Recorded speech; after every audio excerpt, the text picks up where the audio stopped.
When I woke up this morning, I had thoughts about the new moon. The new moon phase arrived this morning at 5:28 a.m. When the moon is between the earth and the sun during this first phase, it doesn't receive any direct sunlight on the side facing us. It is only lit by a dim light which bounces off the earth from the sun.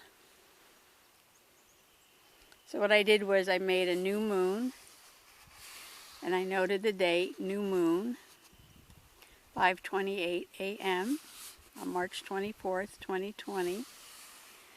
And then I remembered the full moon, which was March 9th, and the full moon in March is called the worm moon. What I put over here was a little sticker from my weather station. This is not what's happening today. This is just a sticker that I pulled off the face of the weather station when I bought it. But I stuck it on here just to show that this particular weather station does show the phases of the moon.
The moon phases do have symbolism to them, and the new moon is a symbol of a new beginning. So I want you to gather up all the energy of the new moon and start a nature journaling practice today. This new moon is also a sign of hope. Remember that. Why are moon phases important in your nature journal? Well, everything like time and temperature and the sun and the moon and the seasons and the rain, well, they all affect the rhythms in nature.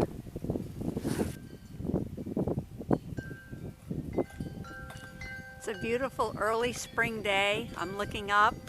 The sky is blue. Some fair weather clouds. I can hear the wind chimes.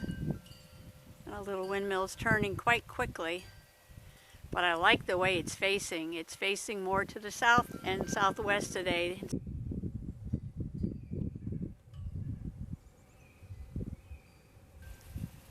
Why don't you come along on my nature journaling journey today?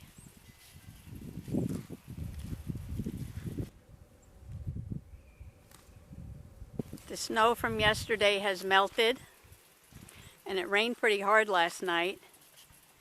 And look at all the water standing in the yard.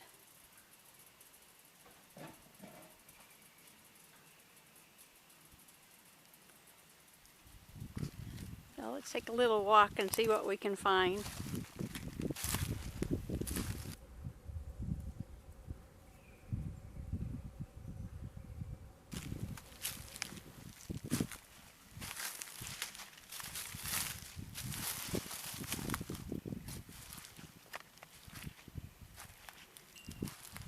Oh look, here's the little club moss,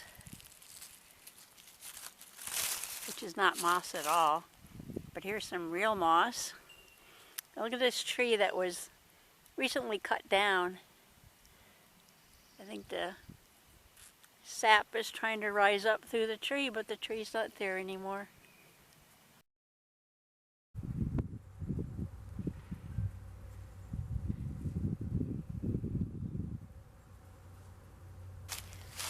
Here's some more of that partridge berry like I found yesterday. It's evergreen, stays green all winter. I don't see any berries on this one.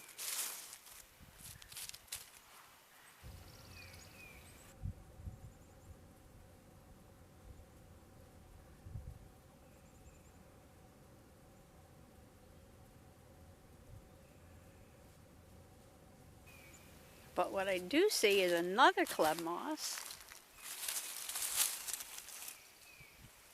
There's one there. And there's one over there. And a few more over here. Since the club moss are catching my eye today, maybe I'll sit down and journal about these club moss. Right now I'm sitting on a rock, and you see my boots, and down between my boots I have two club mosses. They're not clubs, they're not moss. The scientific name is Lycopodium obscurum.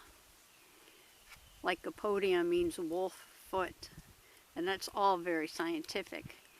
But if you were just walking through the woods and saw these on the forest floor, what would you call them? They look like miniature Christmas trees, don't they?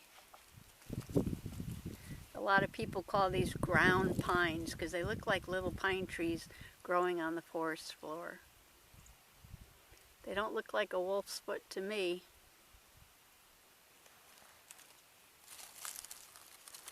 Club mosses are vascular plants, so they're not moss at all. But they have a very strange leaf. It's called a microphyll. Each leaf has only one vein in it. So I'm going to sit here for a few minutes. And I'm going to sketch these little Lycopodium obscurum, or princess pine, or ground pine, whatever you want to call them, or little mini Christmas trees. You can call them whatever you want.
pick these ground pines because they've been over-harvested.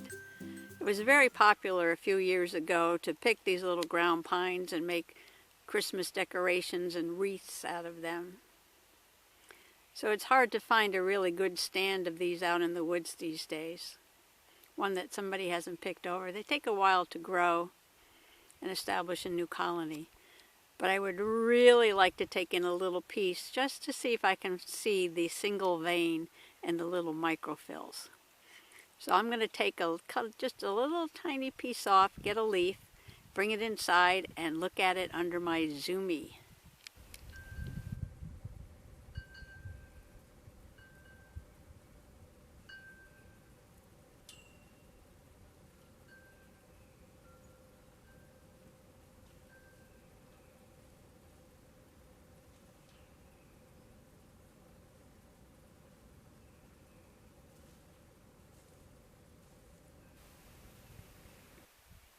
Okay, I'm getting ready to go inside now, do some more nature journaling, and look at my club moss under my zoomie microscope. And I'm looking up at the sky again, and look at all the clouds that have rolled in the last few minutes.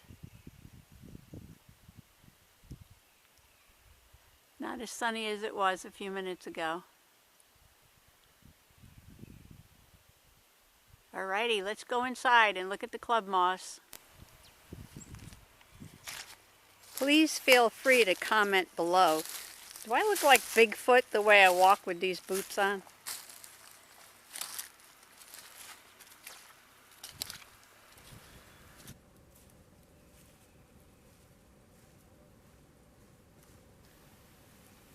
Okay, I'm inside now, and I've got out my zoomie, and I have it sitting on the little piece of club moss that I brought in from outside. You can see the zoomie is attached. USB port to my computer, and you can see the close-up on my computer screen, and I'm looking for a vein running through these microfills or these tiny leaves, and I don't know, but it looks like this one's got a dark line running through it like that. That may be a vein and it may not, but it's very interesting.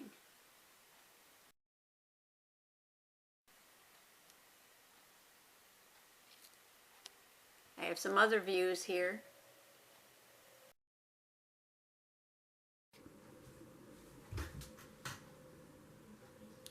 Well, thanks for coming along today on March 24th and celebrating the new moon with me. And if you take a walk in the woods, look for some princess pines, some little Christmas trees growing on the forest floor, the little club mosses. I just wanted to make a note over here that years ago I was taught to call these Lycopodium obscurum, but things change. You know, the scientists, they make these little pigeonhole boxes, and they want to take all living things, all biological organisms, and stick them into these little pigeonholes, and they think everything should fit neatly into classifications that they make up, and they get a little frustrated when things don't fit in right. And as they're making new discoveries, they're always changing this and rearranging and renaming things. And when I was looking online at the princess pines or the ground pines, I found some new names I'm not familiar with, but Dendrolycopodium dendroideum, which this may be, and not the Lycopodium obscurum, which I thought it was. One thing I did find was that the side shoots are round in cross section and not flat. So I don't know exactly what this is, but it is a club moss. It is a ground pine. Local people call it the princess pines, and there's information about these in the prehistoric times. These were the size of trees. They were woody stems. They were over 100 feet tall. During the Native American period in North America, the spores were collected for their pyrotechnics. They're very explosive because of the oils that are in them. And during certain rituals, the shaman would toss the spores into a fire and cause these explosions. And these spores later on were used for kind of like a flash photography or special effects on a stage. So there's a lot of interesting things about these little princess pines that you can learn without getting involved in all this Latin binomial stuff, which usually makes me crazy. One thing I did add to the page after I looked at the leaves, the microphyls with the zoomy, was this little call out here. And I found this dark area here, which might be the vein. I'm not really sure. I put a question mark, but it was interesting to study it. I made a little note. Micro means small and phyll means leaf, and I was looking for a single vein on this club moss. Alrighty. So thanks for coming along again. Please celebrate the new moon. Bye-bye.